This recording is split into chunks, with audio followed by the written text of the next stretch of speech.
Bismillahirrahmanirrahim. Assalamualaikum warahmatullahi wabarakatuh.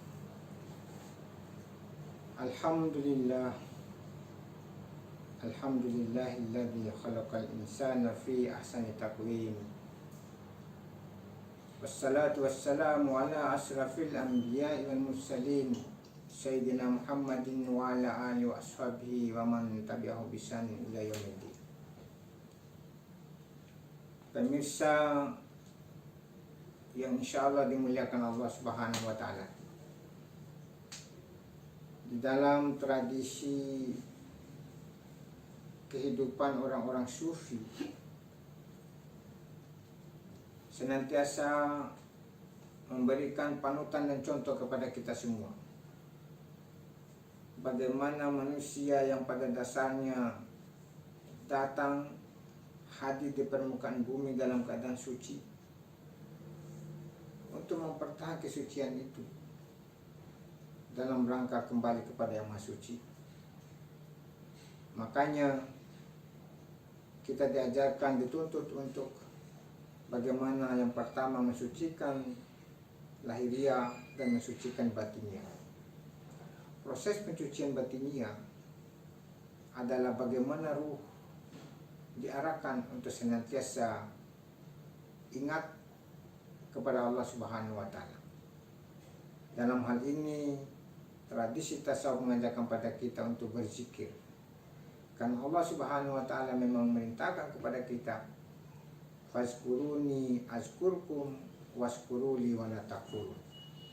Maka apabila engkau mengingat aku, kata Allah, aku akan mengingat kamu semua, dan hendaklah kamu senantiasa berterima kasih terhadap apa yang aku berikan, atau bersyukur kepada Allah Subhanahu wa Ta'ala. Wala takfurun, jangan coba kamu mengingkarinya. Pemirsa sekalian, bentuk-bentuk zikir itu ada beberapa, antara lain satu, zikir zahar. Yang kedua adalah zikir sir. Allah Subhanahu wa Ta'ala berfirman, wa asirru qawlakum awijharu bihi, dan rendahkan atau sirkan suaramu, atau dijahirkan atau dikeraskan. Inilah yang melatar belakangi muncul tradisi tarekat dan tasawuf itu, dan ada zikir sir, yaitu zikir rahasia. Dikembangkan dalam tradisi tasawuf menjadi beberapa tingkatan. Ada zikir lisan, ada zikir qalb, ada zikir sir. Zikir lisan ini adalah zikir yang biasa digunakan oleh kebanyakan orang, sebagaimana diajarkan oleh Rasulullah SAW. Ada 7 zikir pemungkas yang diajarkan oleh Rasulullah SAW dalam rangka menenangkan jiwa, untuk mengingat Allah Subhanahu wa Ta'ala. Yang pertama, astaghfirullahaladzim alladzi la ilaha illa huwal hayyul qayyum wa atubu. Yang kedua adalah subhanallah walhamdulillah wa la ilaha illallah wallahu akbar. Yang ketiga, la haula wa la quwwata illa billah. Yang keempat, bismillahi tawakkaltu 'alallah, la haula wala quwwata illa billahil aliyyil azim. Yang kelima, raditu billahi rabban wa bil islami dinan wa bi muhammadin nabiyyan. Yang keenam, hasbunallah wa ni'mal wakil, ni'mal maula wa ni'man nasir, wa la haula wala quwwata illa billah. Yang ketujuh, la ilaha illa anta subhanaka inni kuntu minadz zalimin. Dari 7 zikir pemungkas ini, terkadang beberapa tarekat, apakah tarekat Qadiriyah, tarekat Naqsabandiyah, Khalwatiyah, dan seterusnya, masing-masing mengembangkan, memformat bentuk-bentuk zikir ini sesuai dengan pemahaman dan kebutuhan mereka masing-masing. Zikir yang pertama, terkadang dia menyebut subhanallah, alhamdulillah, la ilaha illallah, Allahu akbar. Itu semuanya zikir zahar. Tetapi ada yang kedua, tingkatan yang kedua adalah zikir qalb. Semua zikir tadi, astagfirullah, subhanallah, alhamdulillah, la ilaha illallah, Allahu akbar, itu kalau sudah masuk pada tingkatan zikir qalb, tidak lagi kedengaran itu. Yang kedengaran di dalam lisan adalah Allahu, Allahu, astagfirullah, Allahu, Allahu, subhanallah, Allahu, Allahu, alhamdulillah, Allahu, Allahu, la ilaha illallah, Allahu, Allahu, Allahu akbar, Allahu, Allahu. Allahu, Allahu itu adalah zikir hati.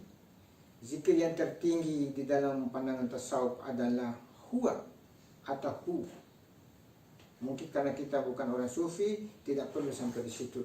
Yang penting bagaimana kita membiasakan lisan untuk berzikir kepada Allah Subhanahu wa Ta'ala. Allahu, Allahu itu adalah zikir hati. Zikir yang tertinggi di dalam pandangan tasawuf adalah huwa atau hu. Mungkin karena kita bukan orang sufi, tidak perlu sampai di situ. Yang penting bagaimana kita membiasakan lisan untuk berzikir kepada Allah Subhanahu wa Ta'ala. Karena Allah memerintah kepada kita, ingat Allah di mana kapanpun kamu berada. Fazkurullaha qiyaman wa qu'udan wa ala junubikum. Ingatlah Allah di saat kamu berdiri, duduk atau baring. Ingat Allah ada dua cara, ada ingat secara lisan dan ada ingat perbuatan. Kalau kita ingat perbuatan pada Allah Subhanahu wa Ta'ala, mengikuti segala aktivitas sesuai dengan hukum, aturan. Salah satu contohnya, di dalam Al-Quran Allah berfirman, wala tamshir fil ardi maraha, jangan kamu berjalan di muka bumi dengan sombong, maka dibuangkanlah rambu-rambu lalu lintas.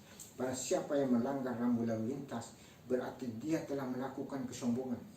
Karena itu, jangan kamu berjalan di muka bumi dengan sombong. Orang yang sombong itu adalah orang bersama setan, alladzi yuwaswisu fi sudurin nas. Karena itu pemirsa sekalian, apapun bentuk zikir, mau zikir zahar, mau zikir sir, mau subhanallah, mau alhamdulillah, mau la ilaha illallah akbar, mau Allahu Muhammad dan seterusnya, terserah kita sesuai dengan kemampuan. Yang penting zikir itu memiliki keistimewaan. Satu, untuk mendekatkan diri kepada Allah Subhanahu wa Ta'ala. Yang kedua, alladzina amanu wa tatma'innu qulubuhum bizikrillah, ala bizikrillah tatma'innul qulub. Orang-orang beriman tenang jiwanya karena menyebut nama Allah, dan sesungguhnya orang yang menyebut nama Allah pasti tenang jiwa. Yang ketiga, orang yang berzikir itu pasti sehat. Contoh, kalau kita tiba-tiba hang, kita punya dada atau terjepit atau nyeri, kita tarik nafas, bacalah la ilaha illallah sampai full, dan kalimat itu kita simpan di cakra kita. Kemudian kita punya nafas, kita tahan, insya Allah di situ ada terasa bahwa olah nafas, olah fisik, olah zikir akan bersatu di dalam diri kita, membuat kita sehat. Jadi kesimpulan pemirsa sekalian, berzikir kita dekat kepada Allah Subhanahu wa Ta'ala, tenang jiwa kita dan sehat. Kalau kita sehat, kita bisa melaksanakan ibadah kepada Allah Subhanahu wa Ta'ala. Semoga kita menjadi orang bijak, semoga kita orang menjadi ahli zikir, senantiasa ingat pada Allah Subhanahu wa Ta'ala mulai sekarang sampai seterusnya. Billahi taufiq wal hidayah. Wassalamualaikum warahmatullahi wabarakatuh.